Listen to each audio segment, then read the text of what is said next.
वैदेहीचं लग्न झालं होतं. लग्नानंतर काही दिवसांनी मुलीला सासरी घेऊन जाण्याची प्रथा होती. तिथे प्रथेनुसार वैदेहीचे वडील तिला न्यायला आले. सासरच्यांनीही सर्व नियम पाळून वैदेहीला वडिलांसोबत पाठवले.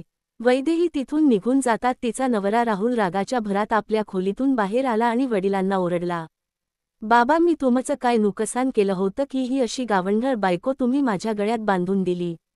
तुम्ही तिच्याशी माझं लग्न लावून किती मला त्रास दिला हे तुम्हाला माहीत आहे का? आपल्या मुलाला आपल्या वडिलांची इतक्या मोठ्या आवाजात बोलताना पाहून त्याची आई शकुंतलाजी खूप चिडली आणि रागात म्हणाली, राहुल कोणता मार्ग आहे वडिलांशी बोलण्याचा? तुला कसला त्रास होतो? तिचा तुला काही त्रास आहे मला पण ऐकू दे ना. शकुंतलाजींच्या रागाचाही राहुलवर काही परिणाम झाला नाही आणि तो म्हणाला, तुम्ही माझ्या आयुष्याची वाट लावलीत. माझ्यासाठी मुलगी शोधायला तुम्ही कुठल्या जंगलात गेला होता माहीत नाही. कुठून आणलात तिला? त्याचे वडील गोपाल दास यांनी विचारल, काय मूर्खपणाचे बोलत आहेस? तू काय बोलतोस तुला कळते का? सुनेमध्ये कशाची कमतरता आहे? ती दिसायला इतकी सुंदर आहे, गोरी पण आहे. राहुलला राग करण्याची संधी मिळाली होती. तो म्हणाला, फक्त सुंदर दिसणे म्हणजे सर्वस्व नाही आणि गोरा रंग उपयोगाचा नाही. राहणीमान, सहनशीलता, पेहरावाची निवड, वृत्ती याही काही गोष्टी आहेत. चार मित्रांमध्ये कसे वागावे, कसे भेटावे, कसे बोलावे हे सर्व माहीत असणे आवश्यक आहे की नाही? हे तुम्हाला कसे समजणार? मला चार लोकांमध्ये अजिबात कम्फर्टेबल वाटत नाही. तिचे माझ्याशी अजिबात जुळत नाही. या आधुनिक काळातील जुनाट पद्धतीने कशी राहते माहीत नाही. ड्रेसिंग सेन्सही नाही. जेव्हा तुम्ही तिला पाहता तेव्हा ती 5 मीटरच्या साडी गुंडाळलेली असते. जीन्स टॉप घालता येत नाही. या गोष्टींचा तिने विचारही केला नसेल. तिचे लांब केस आहेत जे ती अनेक लिटर तेलामध्ये बुडवून ठेवते. आजच्या मुलींकडे बघा, त्याचे केस लहान आणि सिल्की असतात आणि कुठेही तेलाचा मागमूसही दिसत नाही.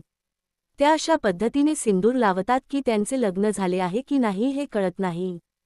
पण तुमच्या सुनेला बघा, रेल्वे रुळाएवढी ती सिंदूर लावते. तुम्ही विचार करा, मला तिच्याबद्दल बोलून खूप त्रास होतो. मग मला सांगा, तिला समोर पाहून किती वेदना होत असतील. तुम्ही मला खरंच खूप फसवले आहेत. राहुलच्या बोलण्याला कंटाळून शकुंतलाजी म्हणाल्या, मला खरंच समजत नाही राहुल, तू असा कसा झालास? पूर्वी तू असा अजिबात नव्हतास. राहुल रागाने म्हणाला, असा नव्हतो म्हणजे काय? हे माझे 10वे लग्न आहे का की मी पूर्वी असा होतो आणि आता बदललो आहे?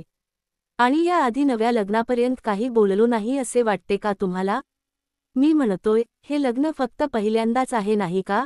त्यातही तुम्ही माझ्या गळ्यात अशी मुलगी बांधली आहेत जी माझ्याशी अजिबात जुळत नाही. गोपालजी वाद घालू शकले नाहीत आणि म्हणाले, पण सुनेमध्ये जे गुण असायला पाहिजे तसे सर्व गुण तिच्यात आहे.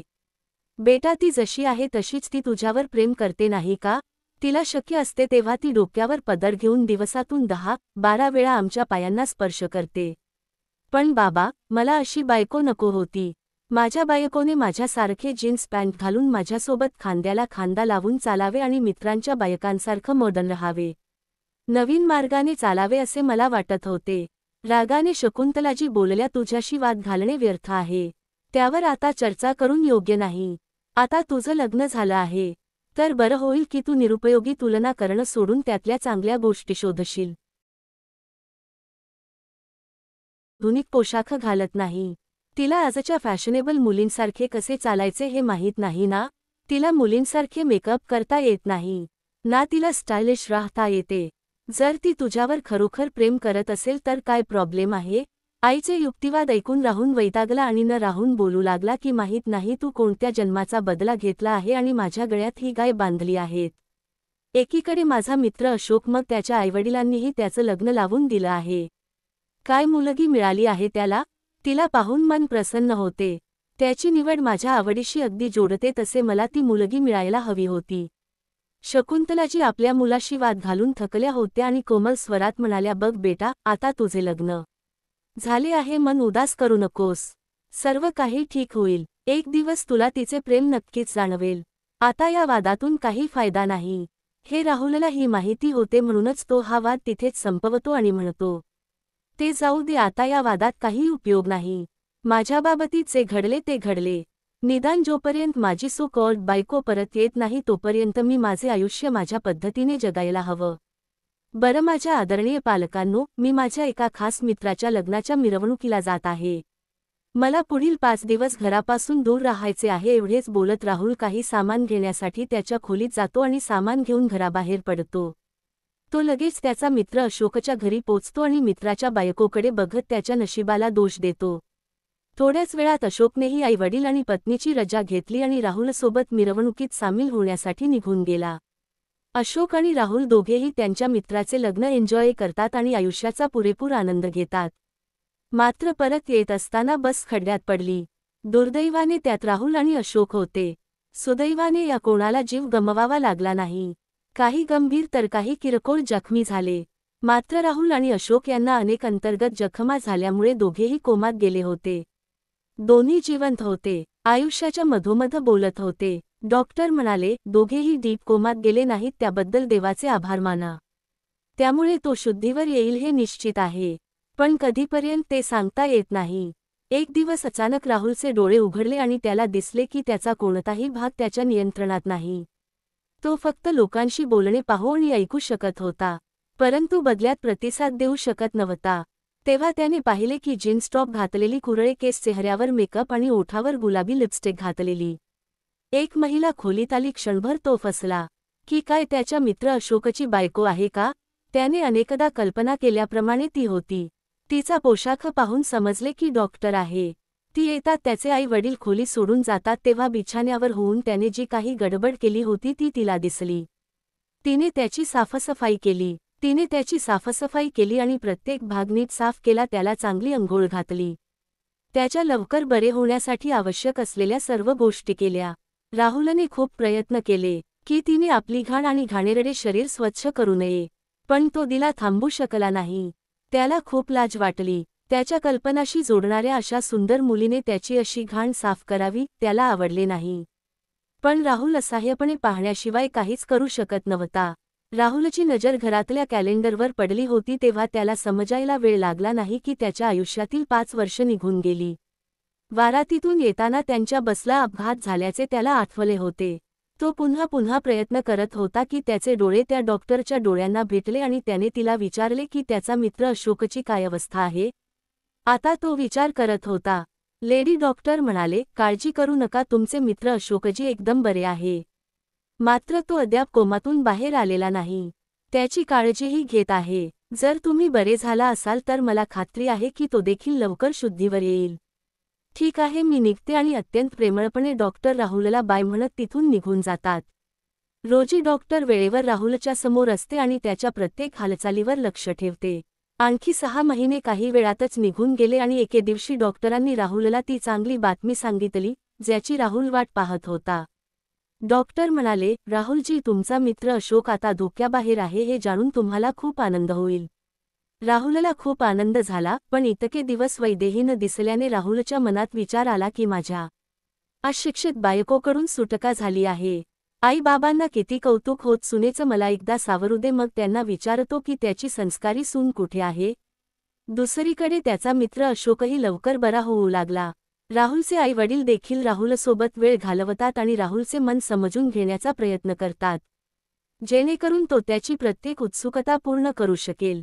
पण कधी कधी लाख प्रयत्न करूनही त्यांना राहुलचे बोलणे समजू शकत नव्हते. त्यामुळे राहुल खूप अस्वस्थ होतो. कधी शकुंतलाजी तर कधी गोपाळजी गेली. 5 वर्ष जग किती पुढे गेलं याची माहिती देत राहिले. बोलता बोलता त्यांनी सांगितले की जेव्हा अशोकच्या पत्नीला कळले की अशोक तो कधीही बरा होणार नाही तेव्हा तिने त्याच्यापासून वेगळा होण्याचा निर्णय घेतला. तिने स्पष्टपणे सांगितले की मी आता बरे होण्याची प्रतीक्षा करू शकत नाही. या जीवनात त्याचा देह मृत आहे की मी माझे आयुष्य वाया घालू शकत नाही. तिने अशोकला ओझे म्हणून संबोधले आणि त्याला सोडले. हे ऐकून राहुलला खूप वाईट वाटले. तो खूप बेचैन झाला. या अस्वस्थतेमुळे एक दिवस राहुलची चुलबुल सुरू झाली आणि तोतरे भाषेत काहीतरी बोलण्याचा प्रयत्न करू लागला. राहुलने अडकत तोतऱ्या भाषेत आईला विचारले, वैदेही कुठे आहे.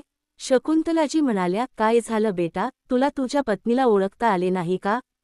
डॉक्टर, तुझी पत्नी वैदेही आहे बेटा. हे ऐकून राहुल अवाक झाला आणि त्याच्या डोळ्यात अश्रू तरळू लागले. त्याला त्याच्या विचारांची खूप लाज वाटत होती.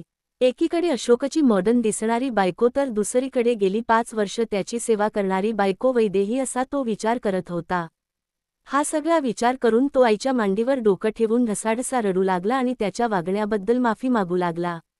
मग थोडी काळजी घेत आईला विचारले, पण ती डॉक्टर कधी झाली? मग त्याचे वडीलही तिथे पोहोचतात आणि राहुलचे बोलणे ऐकतात.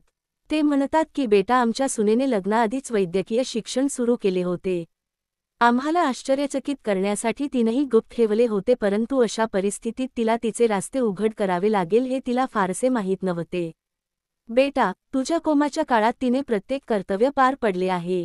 तिने फक्त तुझी काळजी घेतली नाही तर घरातील सर्व कामे, हॉस्पिटलची ड्युटी तसेच उपचाराची संपूर्ण जबाबदारी घेतली आहे आणि तितक्याच तन्मयतेने ती आजही आपले कर्तव्य बजावत आहे. हे सर्व ऐकून राहुल जोरजोरात रडू लागला. वैदेहीच्या पोशाखाबद्दल आणि शिष्टाचाराबद्दल इतकं बोलण्याचा त्याला खूप वाईट वाटत होतं. पण आज तिच्यामुळे तो आणि त्याचा मित्र दोघेही पुन्हा त्यांच्या आयुष्यात येऊ शकले आहेत आणि त्यामागे तिने आपल्या कुटुंबालाही सुरक्षित ठेवले आहे. अन्यथा त्याच्या अनुपस्थितीत वैदेहीशिवाय त्याच्या कुटुंबाचे विघटन होऊ शकले असते.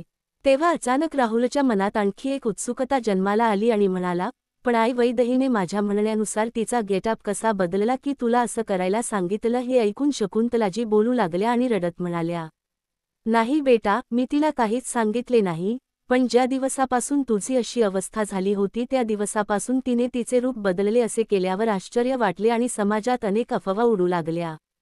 नवऱ्याची ही अवस्था बघा आणि तिचे कपडे हवेत उडत आहेत. जणू या दिवसाची वाट पाहत होती. लग्नाआधी कुठेतरी अफेअर झाले असावे. आज ती संधी मिळाली आहे. तिला रोखण्यासाठी कुणी नाही आहे बोलायला करते स्वतःची मनमानी. हे सांगताना शकुंतलाजींच्या डोळ्यातून अश्रू वाहू लागले. तेही थांबण्याचे नाव घेत नव्हते. दुसरीकडे राहुलची अशीच परिस्थिती झाली होती.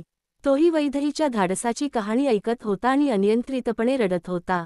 तिथे बसून गोपाळजी पुढचा मुद्दा वाढवला आणि म्हणाले, लोकांच्या गोष्टी ऐकून आम्ही कंटाळलो होतो आणि एके दिवशी विचार नाही केली. एके दिवशी ती घरी आल्यावर मी तिला विचारले, बेटा, वाईट वाटून घेऊ नकोस. समाज आपल्याकडे बोट दाखवतो म्हणूनच मी विचारतो आहे. पण मलाही जाणून घ्यायचे आहे की तू स्वतःमध्ये जे काही बदल घडवून आणले आहे ते सर्व राहुलची इच्छा आहे, ज्याबद्दल फक्त आम्हालाच माहीत आहे. मग तुला कसे कळले? मग ती काय म्हणाली माहीत आहे का? ती म्हणाली, बाबा, त्या दिवशी मी त्यांच्या पायाला हात लावायला विसरले होते. ज्याच्यासाठी मी परत आले आणि येत असताना मी दाराबाहेरून सर्व गोष्टी ऐकल्या आणि रडत रडत परत गेले आणि तेव्हापासून मी त्यांच्या इच्छेनुसार वागू लागले. त्यांच्या इच्छेनुसार मी स्वतःला बदलीन अशी शपथही घेतली. त्याच्यासाठी मी माझा जीवही देऊ शकते. मग ही गोष्ट काय आहे? ही त्यांची इच्छा आहे का? जर मी त्यांच्या पावलावर पाऊल टाकले तर मी स्वतःला तयार करू शकते आणि आता त्याची वाट पाहत आहे. त्यांचे बोलणे संपताच वैदेही डॉक्टरच्या वेशात रूममध्ये शिरली. ती येताच गोपाळजी आणि शकुंतलाजी आपल्या जागेवरून उठून निघून जातात. तिला पाहताच राहुल बेडवर होऊन आपले दोन्ही हात पसरतो. राहुलला असं पाहून तिला समजत नाही आणि त्याच्या संयमाचा बांध फुटतो. ती जोरजोरात रडू लागते आणि रडत रडत असतानाही राहुलला मिठी मारते. तो वैदेहीला आपल्या मिठीत घेतो आणि त्याच्या कृत्याबद्दल माफी मागतो. राहुल म्हणाला, लग्नाच्या पहिल्या रात्री मी तुझ्याशी गैरवर्तन केले तरीही वैदेही त्याच्या ओठावर हात ठेवून रडायला लागली. त्या दिवशी ती तिच्या लग्नाच्या पहिल्या रात्रीबद्दल खूप उत्सुक होती. फुलांनी सजवलेल्या पलंगाने तिच्या इच्छांना वाव दिला होता. नवरा येतात तिच्या हृदयाचे ठोके वाढले, पण नवरा येतात त्याने रागाने फुलांची सजावट फेकून दिली आणि बाजू बदलून झोपी गेला. वैदेहीच्या सर्व इच्छा उद्ध्वस्त झाल्या. पुढचे 15 दिवससुद्धा पतीने तोंड भरून ठेवले.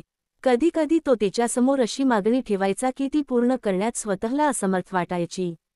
पण कोमात गेल्यावर तिने नवऱ्यासाठी स्वतःला बदलून एक तपश्चर्या केली होती जी आज पूर्ण झाली. राहुल हसून बोलला, नुसते कपडे घालून सांगून काही होत नाही आहे. आज मला समजले आहे, प्रेम असणं जास्त महत्त्वाचं आहे. तू कोणत्याही रूपात असली तरी आता मला फक्त तुझे प्रेम हवे आहे. थोडा वेळ झाल्यावर दोघेही शांत झाल्यावर वातावरण प्रसन्न करण्यासाठी वैदेही राहुलपासून वेगळी झाली आणि म्हणाली, मी तुझ्यासोबत खांद्याला खांदा लावून जगायला तयार आहे. तू तयार आहेस का? राहुलही हसला. आज त्यांच्या आयुष्यात आनंदाचे दार ठोठावले होते. मित्रांनो, नुसते चांगले दिसण्यापेक्षा आणि फक्त गोरा रंग असण्यापेक्षा माणसाचे आंतरिक गुण ओळखण्याचा प्रयत्न केला पाहिजे. तुमचे काय मत आहे? कमेंट करून सांगा. तर मित्रांनो, तुम्हाला ही कथा कशी वाटली? कमेंटमध्ये सांगा. कथा आवडली असेल तर व्हिडिओला लाईक आणि चॅनलला सबस्क्राईब करा. तुमचा मौल्यवान वेळ कथा ऐकण्यासाठी दिल्याबद्दल धन्यवाद. पुन्हा भेटू अशाच एका नवीन कथेसोबत.